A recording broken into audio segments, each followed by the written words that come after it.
안녕하세요. 장기수선 제도와 문제점 및 개선 방안에 대해서 강의를 하게 된 강사 오주식입니다.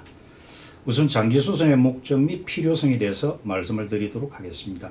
공동주택 건축물은 철근 콘크리트 구조물로 이루어져 있기 때문에 여기에는 거주에 필요한 기타 시설물이 함께 설치되어 있습니다. 또한 콘크리트 구조의 수명이 50년에서 200년 정도로 길지만 기타 거주를 위한 설비의 내부 연한이 30년 이상 사용이 불가능하기 때문에 공동주택의 설립마 현상은 필연적일 수밖에 없다는 것입니다. 또한 30년이 지난 공동주택이 수백만 가구에 이르기 때문에 이런 가구를 위해서 설비 교체를 위한 준비를 하지 않으면 안 된다는 것이죠.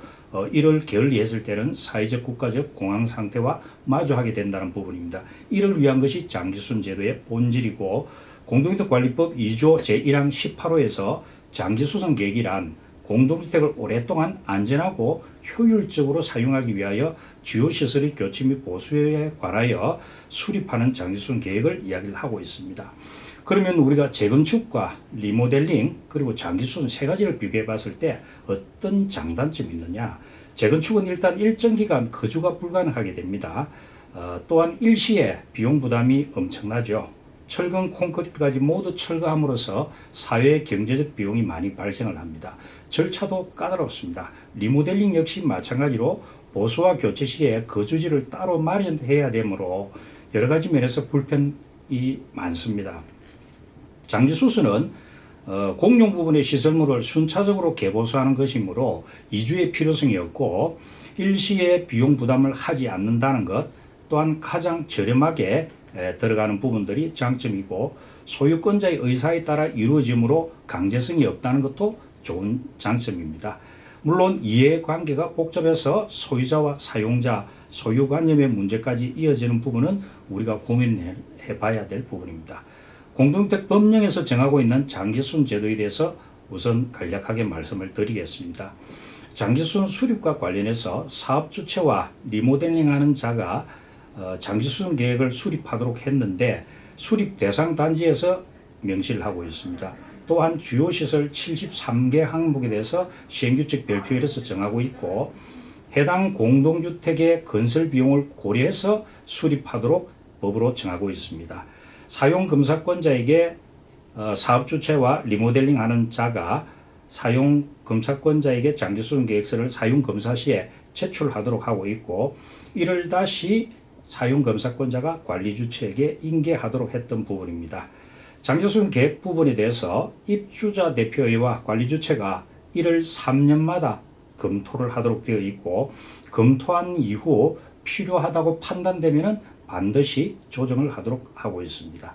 또한 3년이 경과하기 전에 관리여건상 필요하다고 판단되는 경우에는 수시 조정의 절차를 거치도록 하고 있습니다. 물론 검토사항을 기록하고 보관해야 되는 것도 법에서 강제하고 있습니다. 장기수선 충당금이라는 것은 소유자로부터 장기수선 충당금을 징수하고 계획에 따라서 산출된 금액을 가지고 징수를 하도록 하고 있습니다. 미분양의 경우에는 사업주체가 부담을 하고 사용자가 장기수선 충당금을 납부한 경우에는 소유자가 반환토록 하고 있습니다. 물론 관리주체가 납부 확인서를 발부를 해줘야 합니다. 장기수선 충당금의 적립요율과 적립시기에 대해서도 법으로 정하고 있습니다. 장기수선 계획의 집행 부분은 장기수선 충당금은 장기수선 계획서에서 정한 바대로 쓰도록 되어 있습니다. 따라서 장기수선 충당금을 잘못 썼을 때는 문제되는 부분까지 과태료라든지 이런 부분도 법에서 명시를 하고 있습니다. 장기수선 충당금을 사용할 때는 사용계획서를 작성해서 입주자 대표의 의결을 거쳐서 사용하도록 하고 있습니다. 자, 화면에 보시는 바대로 한 동의 건물이 있습니다. 이 여러분들 우리 사는 보통 뭐 101동, 102동 이런 동 개념이죠. 여기 동에 보시면은 우리가 전유 부분에 사용되는 아파트 세대 내부가 있죠. 이 내부를 주거 전용이라고 이야기를 합니다. 그러면은 요 외적인 부분, 복도라든지 기타 이 부분을 우리가 주거 공용이라고 이야기를 합니다. 그러면은 한 동에 아파트 한 동에는 주거 전용과 주거 공용이 존재를 하고 있죠. 물론 지하층은 기타 공용으로 빠집니다. 그러면 기타 공용은 지하청, 주차장, 관리사무소, 노인정 등이 해당이 되겠습니다. 그래서 아파트는 주거 전용, 주거 공용, 기타 공용 이 세 가지로 나눕니다. 물론 장기 수선 계획 수립 대상은 주거 공용과 기타 공용, 오직 공용에만 이루어집니다. 공동주택의 관리비도 역시 전용에 쓸 수 있는 관리비는 없습니다. 전용은 개인의 부담과 책임으로 관리하도록 되어 있기 때문에 공용의 모든 관리비와 장기수선 충당금도 거기에 사용을 할 수밖에 없는 부분이죠. 장기수선 수립 대상 부분에서 전용과 공용을 구분하는 부분 중에 건물 부분 중에는 구분 소유권의 목적인 건물 부분은 전용입니다. 그러나 전유 부분 이외의 건물 부분과 건물의 안전 및 외관을 유지하는 지주, 지붕, 바닥, 보호, 지붕틀, 기초 공작물 등은 역시 공용입니다. 그리고 수개의 전유 부분으로 통하는 복도, 계단도 공용입니다. 전용과 공용을 구분하는 보편적 부분에 대해서 일반적으로 집합건물법에서 구분을 하고 있고, 그 다음에 국토부 고시인 하자 판정 기준에서 구분을 하고 있고, 관리규약으로서 전용과 공용을 명시하도록 하고 있습니다. 또한 우리가 공용 배관에서 세대 계량기까지를 공용으로 정하고 있습니다. 물론 이 경우에도 세대 계량기가 세대 외부에 있는 경우에 한정되겠죠. 두세대 이상 사용하는 배관 배선은 공용으로 봅니다. 그리고 우리가 부대시설과 복리시설, 복리시설은 어린이 놀이터, 주민공동시설, 경로당, 유치원, 문고 같은 경우에도 복리시설이죠. 그리고 규약으로 공용으로 삼은 부속 건물은 공용이 되겠습니다. 실제 장기수선 계획의 수립 단계부터 장기수선 충당금을 사용하는 단계까지 현장을 운영하면서 나타난 문제점들을 가지고 개선 방안과 같이 이야기를 나눠보도록 하겠습니다. 물론 우리 동별 대표자께서 아파트 관리사무소장과 이런 장기수선 문제를 같이 많이 고민을 하고 집행을 해보는 과정에서 드러난 문제점을 익히 잘 알고 계실 겁니다. 그래서 현재 어떤 문제점이 있는지 그 부분을 보고서 장기수선은 모두가 같이 고민해야 될 부분이기 때문에 하나하나 이야기를 해보도록 하겠습니다. 자, 첫째, 사업주체가 작성하여 사용검사권자로부터 인계받은 장기수선 계획서가 어떤 문제가 있는가? 전유 부분이 포함되어 있는 부분이라든지 물량 및 단가 제시 없이 일식으로 되어 있는 부분도 있습니다. 또한 총 계획기간 동안 반복적 주기가 아닌 한 주기만 반영하여 산출된 장기수선 계획서들도 들어 보이고 있습니다. 향후 또 조정을 위한 교체 비용 등의 정보 제공이 미비하다는 거죠. 이런 장기수선 계획서와 또 입주 후 1년이 될 시점 처음으로 장기수선 충당금을 부과를 해야 될 이제 아파트 입장에서 주변 단위와의 금액을 맞추기 위해서 인위적으로 장기수선 계획서를 또 조정을 할 수밖에 없다라는 문제죠. 그리고 장기수선 계획서의 향후 조정을 위한 여러 가지 어떤 자료나 이런 정보들이 미비하다 보니까 수립 단계에서 나타난 장기수선 계획서를 조정하는 부분도 쉽지 않다는 이야기입니다. 그래서 이런 부분에 대해서 조금 개선적 말씀을 드리면은 사업주체에게 장기수선이 법정 교육으로 이수를 해야 된다는 부분입니다. 현재 사업주체가 장기수선 계획을 수립을 하지만은 실질적으로 전문적인 교육을 받아보지를 않았기 때문에 지금 조금 전 말씀드린 그런 문제점들이 나타나고 있는 형태죠. 그래서 이 부분에 대한 것도 보완이 필요하고요. 또 하나는 세부 산출 내역서, 즉 장기수선 수립을 위한 물량 산출서도 첨부가 되는 게 이 법적으로 의무화가 되어야 될 것으로 봅니다. 또 하나는 장기수선에 들어갔던 부품이라든지 그런 자재, 그런 내용 공법에 대해서 단가라든지 또한 내구연한 설치 비용 등의 어떤 정보가 있다면 이들도 의무적으로 제공을 해줘야만이 공동주택을 유지하고 관리하는 그 부분에 대해서 아주 요긴한 자료가 될 것이라고 봅니다. 또한 사용검사 시에 사용검사권자도 적극적인 장기수선 계획의 타당성 여부를 조사하는 부분도 필요할 것이라고 봅니다. 수립이 중요한 이유는 장기수선 계획서를 바꾸려면은 입주자 과반수의 서면 동의가 필요하고 또한 입주민의 안전과 직결되는 부분이기 때문에 문제는 이게 과다하게 장기수선 계획서의 내용이 잡혀 있으면은 또한 국민의 부담이 되는 부분이므로 이 부분은 향후 모두가 고민해야 될 부분으로 봅니다. 장기수선 계획이 검토와 조정으로 이루어지고 있습니다. 정기 검토라는 것은 3년마다 해당 월에 검토를 하도록 되어 있습니다. 정기검토가 들어선 본질적 목적은 장기수선 조정을 너무나 하지 않기 때문에 3년마다 정기적으로 검토를 해달라는 취지로서 검토가 법적 의무사항이고 조정은 의무사항은 아닙니다. 다만 검토 결과 조정이 필요한 경우에는 반드시 조정하도록 하고 있기 때문에 이 역시 관리주체가 조정안을 작성하여 입주자 대표의 의결로서 확정하는 통상적으로 정기조정이라고 이야기를 하고 있습니다.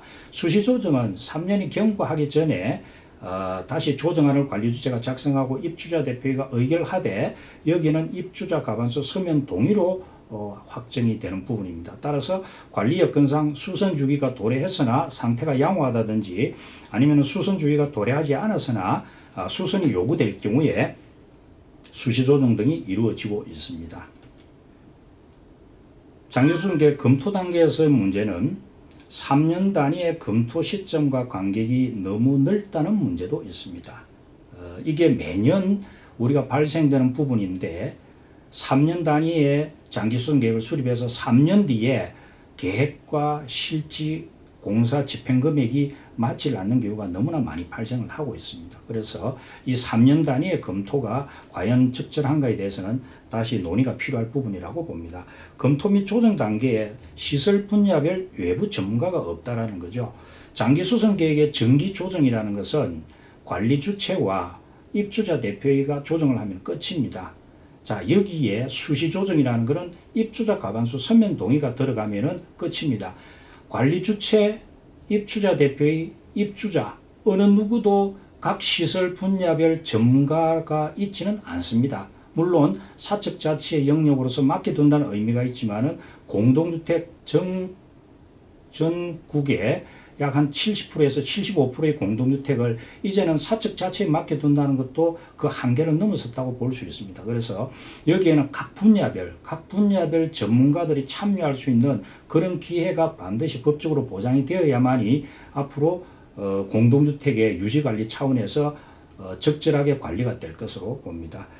이 부분에 대해서는 시설물 개보수 시기의 신뢰성을 확보하기 위해서 사실은 빈번한 공사 남발로 충당금이 소진되기 때문에 3년이라는 어떤 기간을 두고서 조정을 권고를 하고 그게 법적으로 보장이 되어 왔던 부분인데 외부 전문가의 의견서가 있다라면은 굳이 3년이 가지 않더라도 매년 조정하더라도 공사의 어떤 개보수 시기의 신뢰성 확보가 될 수 있다라고 봅니다. 그래서 이런 부분에 대한 개선 방안도 이제는 도출이 되어야 될 것이다 하는 부분과 그 다음에 외부 전문가의 의견을 반영하는 조건으로 매년 검토한다면은 장기수선이라든지 실질적으로 입주자에게 큰 부담이 되지 않으면서도 적절한 보수도 이루어질 것이라고 고려가 되고 있습니다.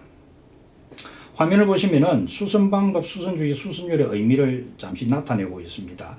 여기에 보시면 이제 고분자 도막 방수와 수성 페인트 방법에 대해서 두 가지 항목에 대해서 나와 있습니다.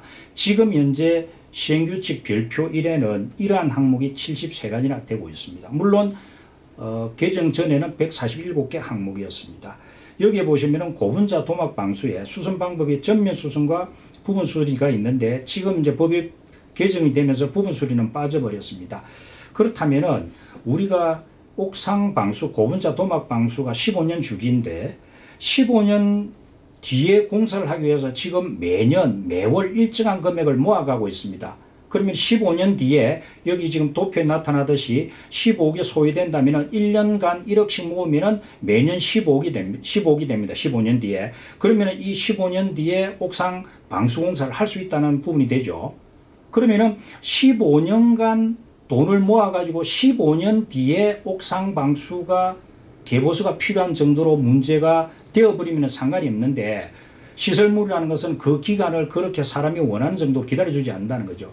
그러면은 매년 실제로 2년이나 3년 뒤에 옥상 방수가 문제가 발생할 수 있습니다. 그럼 그때는 무슨 돈을 쓸 것인가? 장기 수선 충당금은 철저하게 소유자가 부담하는 입주자가 부담하는 돈이기 때문에 수선 유지비로도 쓸 수가 없는 재원입니다. 그러면은 수선 유지비로도 쓸 수 없고 오직 장기 수선 충당금만을 써야 되는데 장기 수선 충당금은 전면 수선을 위해서 15년간 모아가고 있습니다. 그러면 중간중간에 개보수가 필요한 걸 무슨 돈으로 쓸 것인가? 그걸 쓰기 위해서 부분 장기 수선 충당금의 부분 보수비가 필요하다는 거죠. 그래서 부분 보수비를 징수를 해야 될 텐데 문제는 이 부분 보수비의 징수도 주기를 정해놓고 있습니다. 5년 단위의 10%. 이 10%라는 것은 전면 15억짜리 공사의 10%인 1억 5천을 5년간 모아라는 이야기입니다. 그런데 문제는 여기에서 이것도 집행을 어떻게 볼 것이냐. 집행을 5년 그때 가서 써라라고 하면 문제가 생겨버립니다. 왜?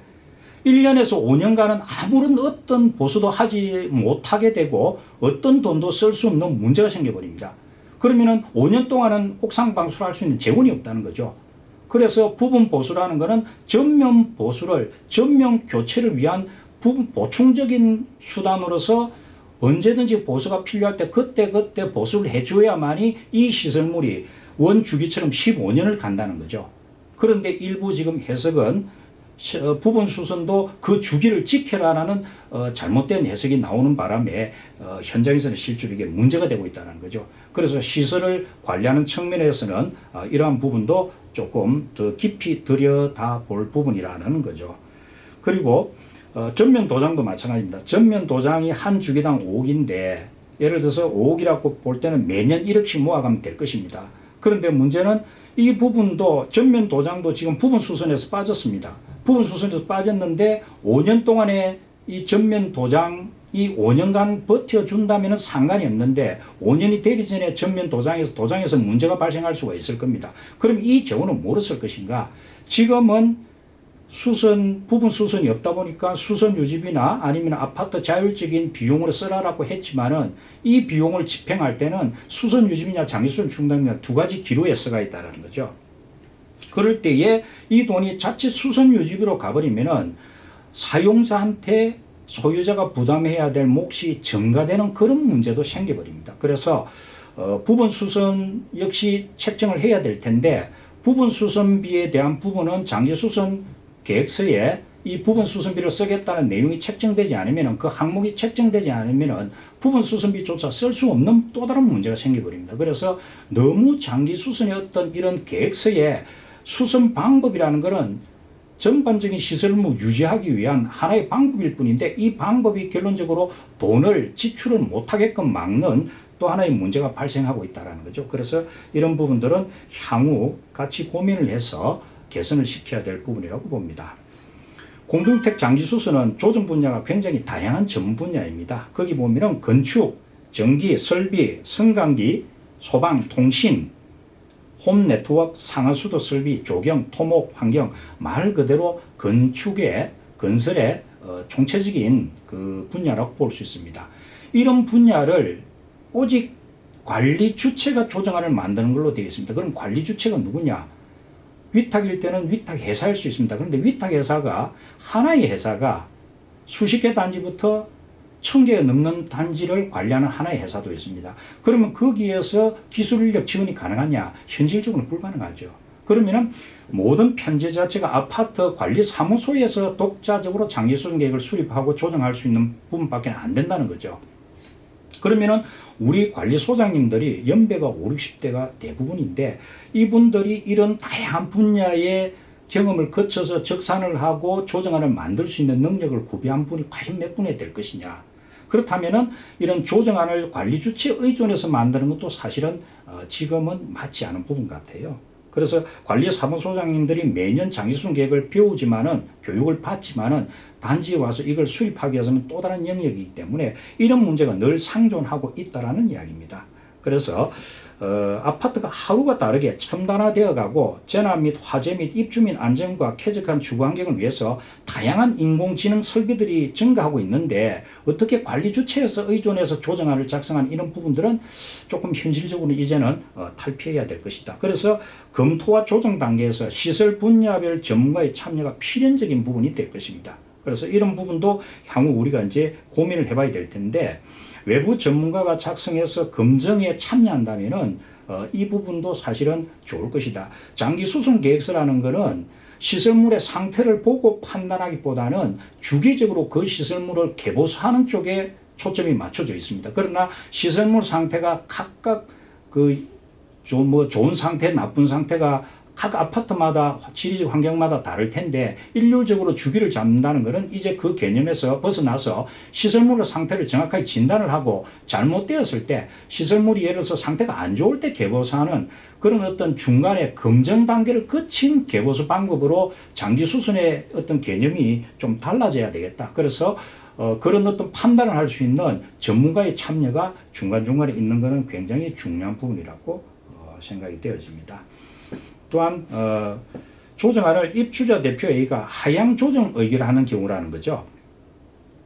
결론적으로 입주자 대표회의도 소유자뿐만 아니고 입주자이기 때문에 장기수선 충당금을 부담하는 자에 해당이 될 수가 있습니다. 우리 대표님들도 마찬가지죠. 장기수선 충당금을 내게 되는데 이 금액을 많이 내고자 하는 사람들은 없을 거라는 거죠. 그렇다면은 관리 주체가 장기수선 계획의 조정안을 만들어 왔다. 아니면은 외부 업체에 줘서 만들어 왔다. 이 금액이 과다하든 하지 않든 그 금액을 결론적으로 하향 조정하는 마음들을 갖고 있다는 거죠. 그렇다면 결론적으로 필요한 만큼의 적립이 안 되는 과소적립의 문제가 여기에서 발생을 하고 있다는 문제입니다. 또한 입주자 과반수 서면 동의를 얻어서 조정안을 확정하는 이런 비효율적인 문제, 수시 조정의 문제에서도 입주자 과반수가 서면 동의를 요구를 하는데 입주자의 장기수선 조정이 필요한가 묻는다면 그 입주자분들이 이런 전문 분야라든지 이 부분을 알기도 어렵고 알지도 못하는데 이분들한테 동의를 묻는다는 것은 조금 문제가 있다고 봅니다. 이게 처분행위가 아니고 관리행위인데 과연 입주자한테 이 장기수선 계획서대로 이걸 찬성합니까 반대합니까 라고 묻는 것은 조금 잘못되었다. 그럼 이건 누구한테 물이 되느냐? 이 시설물의 상태를 정확하게 진단해주는 전문가한테 묻는 게 맞다라는 거죠. 묻고 이 돈을 갖다가 부담하는 부분에 대해서 입주자한테 과반수 서면 동의를 받는 부분입니다. 물론 지금 내고 있는 장기수선 충당금이 일정한 물가 상승률을 넘지 않았을 때는 이 금액 그대로 가더라도 만약에 그게 물가 상승률을 넘는 정도, 예를 든다면은 그 금액을 넘어섰을 때는 그때는 부담자인 입주자한테 장기수선 충당금 이렇게 변경이 되는데 괜찮겠습니까? 라고 이제 동의를 묻는 건 가능해요. 그러나 지금 장기수선 제도는 이 공사를 할까 말까에 대해서 입주자한테 묻고 있다는 것은 넌센스라는 거죠. 왜? 입주자도 전문가도 아니고 입주자 대표도 공사라든지 이 시설에 대해서 전문가가 아니고 관리 주체 역시도 전문가답지는 전문가까지는 아니라는 거죠. 그렇다면 모두 비전문가에서 이 부분을 의견을 묻고 국가적으로 막대한 장기수선 충당을 부담하게 하는 이런 제도는 이제는 좀 바뀌어져야 된다. 그래서 전문가가 중간에 들어갈 수밖에 없는 왜? 시설물의 상태가 보수를 해야 된다, 하지 않아야 된다는 부분들을 판단은 전문가가 해줄 수 있는 그런 길들이 이제는 좀 적극적으로 반영이 되었으면 좋겠다.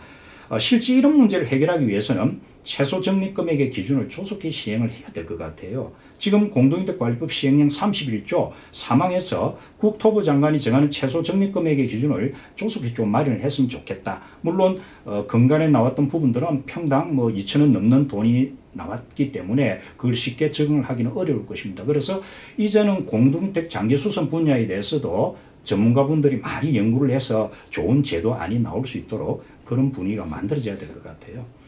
입주자 감소 서면 동의는 장기수선 충당금 일정 범위를 벗어난 경우에 정액되는 경우에만 적용하는 부분도 한시적으로 좀 하는 것도 좋을 것 같아요. 장기수선 계획의 조정 동의를 해당 세대 사용자에게도 위임하는 규정도 좀 필요하지 않을까라고도 봅니다. 전면과 부분 수순에 화면에 보시는 대로 최소 단위 어떤 기준은 현재 국토부에서 해석을 하고 있는 부분입니다. 최소 단위 이상이 되느냐, 해당된다면은 전면 수순으로 처리를 하고 아닐 경우에는 부분 수순으로 처리를 하고 있습니다. 부분 수순 중에서 수립 기준에 있느냐 없느냐, 장기 수순 계획에 정의대가 있으면은 공사 시행 후 충당금을 집행하도록 하고 아니면은 공사 시행 후 수선 유지비를 처리하도록 하는 그런 어떤 단순한 형태로 사실 되어 있습니다. 그 문제는 화면에 보시는 대로 지금 1동부터 110동까지 이 동이 있습니다. 그리고 이 동에 보시면은 한 개 동 전체를 지금 전면 수순의 최소 기준에서 한 개 동 전체가 예를 들어서 101동 전체를 옥상 방수를 한다면은 전면 수순으로 보고요. 물론 여기 105동처럼 105동의 일부분 반을 한다면 요거는 일부분이기 때문에 요거는 이제 부분 수순으로 본다는 거죠. 그리고 펌프 같은 경우에 지금 10대의 펌프가 있습니다. 있는데 펌프 한 대를 교체하는 것을 전면 교체로 보고, 펌프 하나 중에서 일부분, 예를 들어서 뭐 임펠러를 교체한다든가 베어링을 교체한다든가 이런 부분은 부분 수선을 보고 있습니다. 문제는 전면 수선과 부분 수선을 현장에서 판단하기가 굉장히 힘이 들다는 거죠. 부분 수선 같은 경우에는 수선 유지비로 쓸 수 있도록 하는 반면에 전면 수선은 최소 기준이기 때문에 장기수선 충당을 써야 된다는 거죠. 장기수선 충당과 부분 수선 유지비라는 것은 부담자의 두 구분점이기 때문에 현장에서는 굉장히 이 부분을 혼란스러워하고 있습니다. 그래서 이 부분을 잘못 관리 주체가 판단은 이렇게 썼는데 각자 이걸 바라보는 우리 동별 대표자님이나 아니면은 우리가 지자체의 담당 공무원분이나 그 다음에 외부에 계신 분이나 뭐 위탁회사에 계신 분이나 다 하나의 사안에서 보는 관점들이 다 다르기 때문에 서로가 보는 위치에서 이 부분이 논쟁이 되고 문제가 될 수 있기 때문에 관리 주체가 장기수선 충당금을 제대로 집행하기가 두려울 정도의 장기수선은 문제점을 안고 있다는 거죠. 그래서 도표에서 보시는 대로 전면 수선 영역은 반드시 장기수선 충당금을 사용하도록 했고, 부분 수선 영역 중에서 장기 수선 충당을 사용하는 영역이 있고, 그것보다 좀 더 소액은 수선 유지비를 사용하는 영역으로 사실은 이제 3단계로 구분을 하고 있습니다. 그래서 정말 장기 수선의 어떤 본질이 시설물의 개보수를 적시에 해서 장수명화를 보장하는 부분이라면 이렇게 어렵게 판단 기준을 가져갈 이유는 전혀 없다라고 봅니다. 그래서 하루빨리 이런 제도가 개선이 되었으면 좋겠다 하는 부분들이 현장의 부분이죠. 또한 수선 항목이 147개에서 반으로 줄어든 73개이지만은 이 73개가 줄어들 때도 현장에서 쓰지 않는 항목을 빼냈다는 거죠. 문제는 지금 있는 73개 항목도 초창기에 볼 때는 여기 한 40년의 역사를 갖고 있습니다. 공동주택 관리령 시절부터 몇 개 부분부터 올라왔던 게 2003년에 주택법이 들어오면서 대거 들어왔고, 지금 현재의 73개 항목으로 자리를 잡고 있는데, 과연 이 73개 항목이 공동주택관리법에서 이야기하는 주요 시설인가에 대한 부분들은 재검증이 필요하다는 거죠. 과연 지금 시점에서 어떻게 하는 게 공동주택의 장수명을 유지하고 공동주택을 제대로 유지, 보수, 관리할 수 있는 그런 어떤 시설물 교체인가? 그런 부분에 대해서 주요 시설을 다시 이제 재정의하는 시점이 좀 필요하다고 볼 수 있습니다. 그리고 수선 방법도 전면 부분이라는 어떤 그 물리적 부분에 대한 부분 외에 다른 어떤 형태의 기준점을 두는 것도 필요할 것이라고 봅니다. 그리고 수선 예정 연도의 예측이 굉장히 어렵다는 거죠. 고장이나 노후화에 따른 예측 시점을 정하기가 어렵습니다. 3년 단위의 검토를 3년 시점에서 3년 뒤를 내다보고 언제쯤 이걸 개보수한다는 것은 연도에 대한 부분 가지고는, 주기에 대한 개념 가지고는 쉽지 않다는 거죠. 그래서 일부는 큰 틀은 주기로 가되 그 세부적 부분에 대해서는 반드시 시설물의 상태를 전문가에 의해서 진단받고 점검받아서 할 수 있는 부분들이 시설물 개보수의 가장 중요한 부분이 아니겠느냐, 그렇게 판단이 되어집니다.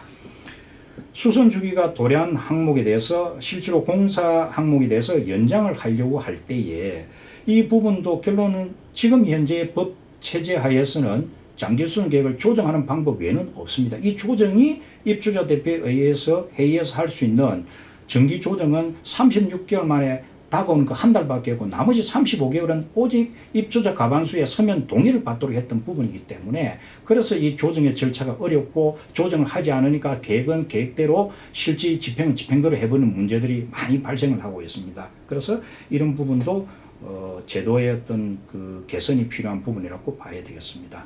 실제로 계획에 있다는 이유만으로서 반드시 공사를 해야 되는가? 그 다음에 작동하고 있는 기계기구의 내부 연한을 예측하기는 쉽지 않다는 거죠. 장기수선 계획서와 실제 공사 금액이 불일치할 수밖에 없습니다. 왜? 3년 전에 마련했던 계획에 대해서 3년 뒤에 이 공사 금액이 입찰을 거쳐서 얼마의 금액이 될지는 아무도 예측을 못하기 때문에 그 금액을 예측을 해서 금액을 똑같이 계획서와 실제 금액과 맞추라는 것은 이게 굉장히 넌센스죠. 그래서 장기수선 계획서 상의 금액이 실제 공사비보다 많을 때는 조정 안 하고 해도 된다라고 이야기를 하고 있고, 실제 공사비가 장기수선 계획서보다 적을 때는 조정해서 공사라. 이게 참 어떻게 보면은 현장에서 쉽게 적응되기가 쉽지를 않다고 봅니다. 왜 그러냐면은 계획서상 금액이 실제 공사비보다도 많다. 그럼 바꾸고 이야기했을 때 실제 공사비보다도 계획서의 금액이 많다는 것은 소유 입주자한테 과다한 금액을 거둔 거로 되지 않겠느냐. 그래서 이렇든 저렇든 이 계획서의 금액과 실제 공사 금액, 낙찰 봐서 공사 금액이 얼마에 나올지를 아무도 예측을 못하는데 이 두 개의 어떤 간극을 이렇게 조정이라는 그런 것으로 해결을 하라고 하다 보니까 현장에서는 장기 수선만큼 어려운 부분은 없다라고 다들 이야기를 하고 있습니다. 즉시에 개보수가 돼야 될 장기 수선이 왜 이렇게 힘들게 가야 되는가? 이 부분은 이제는 우리가 고민을 진실로 해봐야 될 시기가 되지 않았나 생각을 합니다.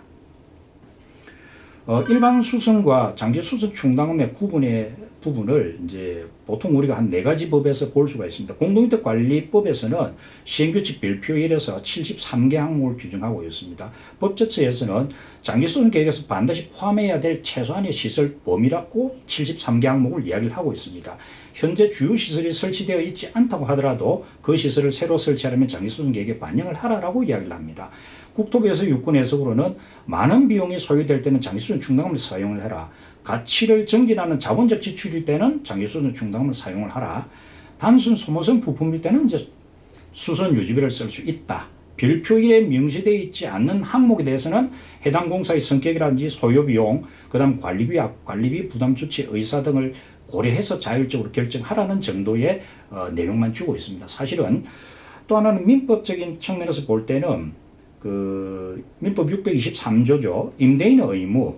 임대인은 계약 존속 중 사용 수익에 필요한 상태를 유지하게 해줄 의무가 있습니다. 물론 강행 규정은 아니기 때문에 특약으로 달리 정할 수 있고 특약으로 해서 면제 가능하지만 대부분 판례에 의하면 소규모의 수선일 경우는 임차인 부담이 가능하다. 그러나 대규모의 파손에 대해서는 역시 임대인이 부담해야 된다는 게 대부분의 판례죠.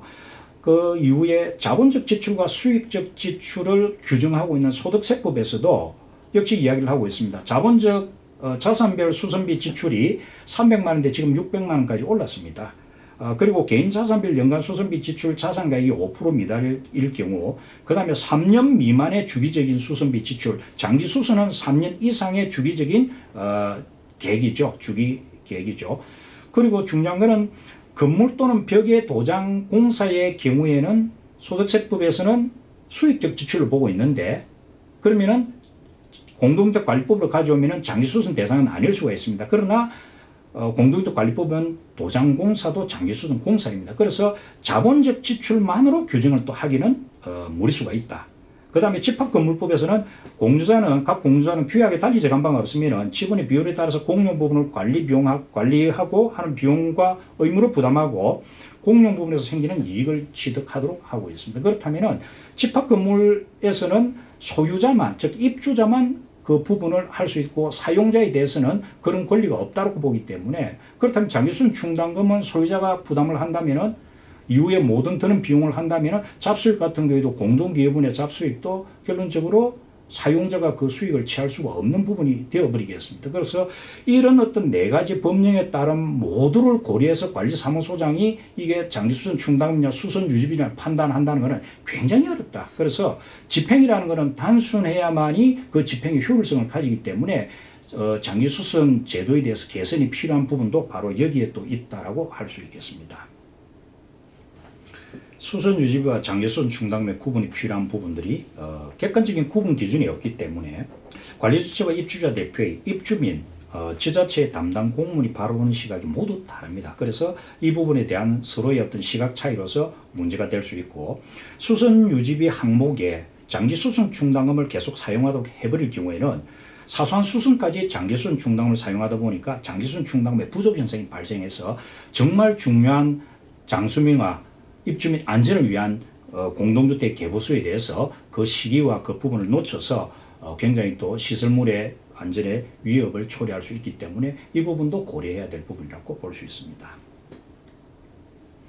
또한 소유자에게 마냥 부담시키는 부분도 비거주하고 있는 아파트에 살고 있지 않는 소유자에 대해서 거주지 파악이 어렵다는 거죠. 법적으로 지금 보장이 되지 않고 있습니다. 입주자 명부를 작성할 때도 입주하고 있는 소유자 플러스 사용자의 경우에 등록을 의무적으로 받고 있을 뿐이지 예를 들어서 사용자가 임차인이 들어왔을 때 임차인이 소유자에 대한 부분에 대해서 연락처라든지 여러 가지 어떤 이런 정보를 제공하는 게 한계가 있습니다. 개인정보라는 측면도 있기 때문에 그렇다면 법으로서 관리 주체가 소유자한테만 받도록 했던 이런 부분도 실질 어떤 현상에서는 할 수 없는 그런 어떤 제약들이 많기 때문에 입주자 과반수 서면 동의를 그냥 물리적으로 해석을 해서 살지 않고 있는 비거주 소유자, 즉 외부에 있는 소유자한테도 동의를 받아달라는 부분들은 지금 어떤 이런 제도 측면을 유지하고 집행하기 위해서는 굉장히 관리 주체로서는 힘이 드는 부분이기 때문에 이런 부분에 대해서 제도 개선이 이루어져야 된다는 부분이죠.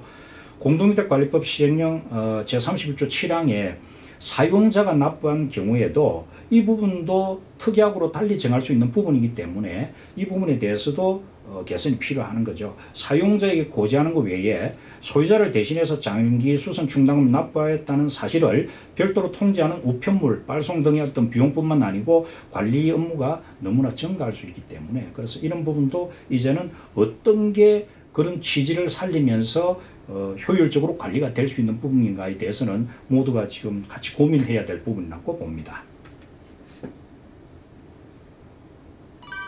또한 과소적립의 문제가 관리 주체에게 증가되는 부분도 있다는 거죠.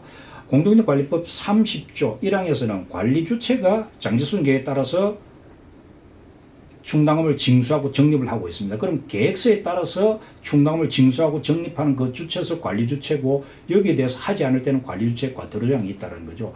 문제는 계획서의 어떤 내용을 결론적으로 부담자인 입주자 대표회의가 의결을 하고 그다음 입주자 대표회의가 의결했던 그 부분에 따라서 징수 적립을 하기 때문에 여기에 대한 어떤 본질적인 부분이 어떤 부분인가. 그래서 여기에 대해서 관리 주체에게 이 부분에 대한 어떤 책임을 준다는 부분도 효율적 의미나 여러 가지 어떤 측면에서 볼 때는 조금 맞지 않는 부분이라고 볼 수가 있습니다. 장기수선 수선 주기 기간 기산과 충당금 적립의 기산의 차이도 발생을 합니다. 장기수선 계획서는 우리가 사용 검사로 받던 그 순간 이후부터 계획이 짜여 있습니다. 그런데 충당금은 1년 뒤에부터 받으라고 하고 있습니다.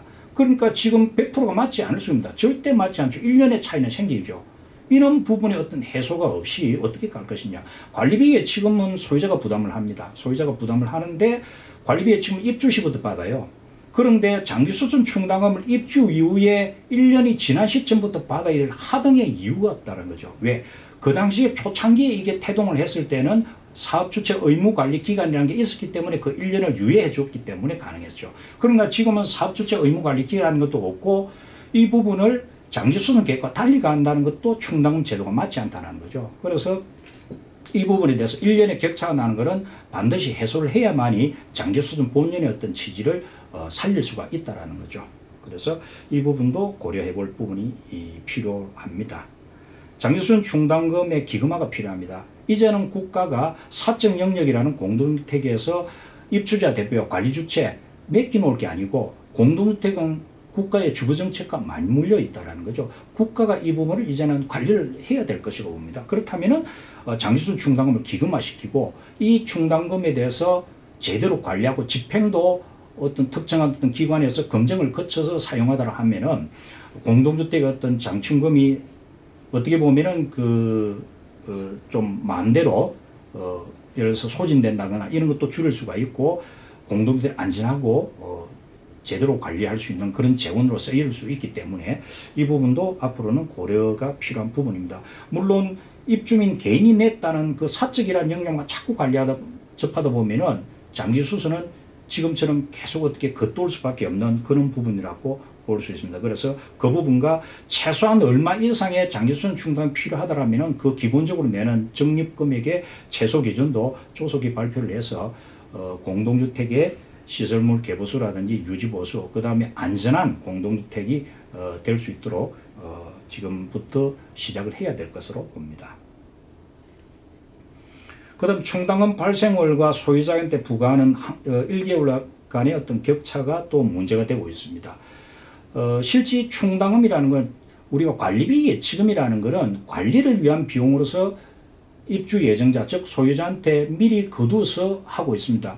아파트 회계는 미리 돈을 거둬서 쓰고 이 부분을 부과라는 절차를 거쳐서 1개월 뒤, 심할 경우에는 이제 2달 뒤에 거두지는 형태가 나오고 있습니다. 그런데 장기수선 충당금은 그 재원 자체가 소유자가 납부하기 때문에 장기수선 충당금은 관리비와는 다릅니다. 이 관리비와 다른 돈도 사전에 받을 수 있도록 나와야 되기 때문에 이 부분이 실제로 발생했던 부분과 그 다음에 부과해서 징수하는 아파트 구조상, 회계의 구조상 이 1개월간의 격차를 어떻게 해결할 것인가. 그렇다면 이 부분을 법률적으로 제대로 좀 개정을 해서 갈 수 있도록 해야 될 것 같아요. 그래서 이런 부분도 현장에서는 논란이 되고 문제가 된다는 거죠. 그림에 보시는 대로 장기수선 충당금 적립요율에 대해서 규약마다 정하고 있습니다. 준칙에서 정하고 있죠. 여기 보시는 대로 녹색과 파란색 부분에 대해서 녹색의 부분은 연도죠. 몇 년부터 몇 년도까지 그 다음에 몇 프로를 적립을 해라. 사실은 이 부분도 논란이 굉장히 많습니다. 적립률이 태동했던 부분들은 과거 장기수선 계획이었기 때문에 그럼에도 불구하고 특별수선 충당금을 거둬야 되기 때문에 그때 했던 게 성관계 유지비라든지 그 다음에 난방비, 급탕비, 그 다음에 수선 유지비 요 4개 항목에 대해서 3%부터 20% 이내에 요율을 적용해서 거둘 수밖에 없을 때, 왜 장기수선 계획서가 없기 때문에 그래서 이때 태동했던 부분들이 요율입니다. 이 요율이 그 당시 오다가 한 38년, 40년 전의 일이죠. 오다가 장기수선 계획서를 의무적으로 수립하도록 했던 중간에 공동주택관리령으로 주택건설촉진법에서 바뀌었죠. 그러면은 장기수선 계획서를 수립하면서 나왔던 부분들이 장기수선, 특별수선 충당금은 장기수선 계획에 따라서 걷도록 했습니다. 그게 가장 공평하죠. 안분해서. 그런데 그러면서 장기수선 계획서가 없는 곳은 이 충당금 요율을 적용해서 하라는 두 가지의 택일로 나왔다는 거죠. 장기수선 계획서가 있는 데는 계획서에 따라서 장기수선 충당금 거두라. 그런데 장기수선 계획서가 없는 곳은 충당금 요율을 적용해서 해라는 두 가지로 분리해서 나왔는데 이게 2003년도 주택법이 태동하면서 섞여버려서 장기수선 계획서의 요율은 관리비약으로 정하고 적립금액은 장기수선 계획서로 정하라는 사실 이해하기 쉽지 않은 그런 형태로 잘못 나온 부분도 있습니다. 그래서 요율이 왜 필요하냐? 이 요율이 적용되다 보니까 초창기의 입주자 대표나 초창기의 입주민들은 요율에 대한 부분을 굉장히 낮춘다는 거죠. 낮춰서 실제 필요한 어떤 요율보다도 훨씬 적게 해서 그러면 나중에 갈수록 그 요율을 다 부담하게 되는 거죠. 그렇다면 100%라는 건 절대 걷지 못한다는 거죠. 이 요율이 그런 형태로 현장에서 이용되고 있기 때문에 요율은 사실은 어떻게 보면 없어지는 게 맞을 거라는 생각을 갖고 있습니다. 그래서 적립요율에 대한 부분들은 이런 형태로서 적립요율이 장기수선 충당금을 적게 걷게 하는 왜 장기수선 계획서에 있는 적립 금액을 100% 못 걷고 적립요율로 적용해버리면 50% 그래도 되고 20%도 걷어도 되는 부분처럼 나와버리기 때문에 오히려 적정한 장기수선 충당금 징수와 적립을 방해하는 부분들이 적립요율이라는 거죠. 그래서 이 부분도 전문적으로 다시 한번 고려를 해봐야 될 부분이다. 그래서 여기 나타나는 대로 각 퍼센테이지 연도에 대한 부분에서 충당금 산출에 대한 부분을 예시를 보이고 있습니다. 이 부분대로 한다면은 결론적으로 불평이 어떻게 보면 더 증가가 되고 장기수선 충당금의 어떤 적립의 형태를 어떻게 보면 방해하는 요소로서 이 부분도 여러 가지 어떤 그 논의와 검토를 거쳐서 어떤 식이든 개선이 되어야 될 것으로 보고 있습니다. 충당금 사용에 대해서는 장기수선 계획엔 충당금 사용에 대해서는 법으로 정하고 있는 부분이 있습니다. 오직 장기수선 계획서에 정한 대로 충당금을 사용토록 하고 있습니다. 물론 예외적 부분도 있지만은 이 예외적 부분들은 실제 현장에서는 그렇게 많이 적용되지 않는 부분입니다. 사용 절차에 대해서는 장기수선 충당금 사용 계획서를 작성해서 하도록 하고 있는 부분입니다. 장기수선 계획서는 사용은 화면에 보신 대로 필요시 장기수선 계획을 조정 절차를 통해서 하도록 되어 있습니다. 이 조정 절차가 힘들다 보니까 계획대로 제대로 집행을 못하는 부분이죠. 물론 계획서에 대한 조정을 하라고 해가지고 조정에 따라서 사용하도록 했던 취지는 장기수선 충당금을 남발하지 말라는 거죠. 소진시키지 말라는 거죠. 아파트에 정말 필요한 곳에 개보수를 위해서 함부로 이게 남발을 못하도록 막아놨지만은 그 못하도록 막는 장치는 또 다른 부분이 있을 수 있다는 거죠. 전문가에 의한 진단이라든지 그런 부분에서 제대로 필요할 때 쓰라는 부분이지 이렇게 조정이 힘들게 만들어 놓는 것만이 장기수선 충당금을 제대로 쓰는 부분은 아니라는 것을 이제 지금 시점에서는 다시 한번 고민이 필요하다고 볼 수 있습니다. 장기수선 계획서와 집행 당시의 공사금액 불일치 문제도 조금 전에 말씀드렸다시피 쉽지 않은 부분이고요. 그 다음 장기수선 충당금의 집행 기준도 불비하다는 거죠. 집행 기준이 지금 여러 가지 나와 있습니다. 법이나 규정에서 제대로 만들어진다면 집행규정이 이렇게 나오기는 어렵죠. 실제로 지금 장기수선 실무 가이드라인이 나와 있지만은 법적 성격을 갖고 있지는 못합니다. 그냥 말 그대로 가이드라인입니다. 이제는 장기수선에 대해서 이렇게 첨예한 문제들이 많은 부분이기 때문에 제대로 법령적으로 정비가 돼서 조금 해결이 될 수 있도록 했으면 좋겠습니다. 입주자 대표회가 관리주체가 작성하고 입주자 대표가 의결했던 장기수선 충당금 사용 계획서의 그 내용들입니다. 이렇게 장기수선 계획서와 별개로 장기수선 계획서에 따라서 충당금을 쓸 때도 장기수선 충당금 사용 계획서를 작성을 해서 이렇게 활용을 하고 있습니다. 장기수선 공사의 집행 절차는 장기수선 계획서에 포함되어 있는 것 여부를 보고 포함되지 않았다면 별표일에 포함되어 있는가? 왜? 별표일은 주요 시설이기 때문에 73개 항목이 화면에 보시는 대로 그렇다면 별표일에도 없다. 그럼 공사 비용이 과다한가? 왜? 자본적 지출인가? 과다하면은 이거는 별표일에 없다 손 치더라도 장기수선 충당을 쓰라는 취지로 해석들이 나와 있기 때문에 그럼 그것도 아니다. 그럴 경우에 한정해서 수선 유지비, 예비비 적립금 또는 추가 경쟁 예산을 작성해서 사용을 하면 되겠죠. 그러나 장기수선 계획에 포함이 되어 있다. 그러면 이게 올해의 공사인가? 올해의 공사라면은 이후부터 절차는 행여가 및 신고의 대상인가? 그 다음에 집합건물법에 따른 공용 부분에 대한 변경에 해당되는가? 라는 것을 검토해서 입대 의결을 거쳐서 이제 선정 지침에 따른 절차로서 해당 법령에 따른 공사 감독과 준공을 하고 준공 검사를 하고 장기수선 충당금을 집행하는 구조입니다. 그러나 올해 공사가 아니라면 역시 장기수선 계획서를 조정해서 반영해서 하도록 하고 있는 부분입니다. 장기수선 충당금 적립과 사용 연한은 관리계약 준칙에 따라서 직전 연도 12월 30일 기준으로 해서 하고 입주민한테 이 부분을 알려주도록 하고 있습니다. 그래서 위반 행위에 대해서는 4가지 과태료가 있습니다. 장기수선은 여러 가지 면에서 모두가 다 고민을 해야 될 부분이라고 봅니다. 장기수선의 개관에 대해서 이상으로 마치겠습니다. 감사합니다.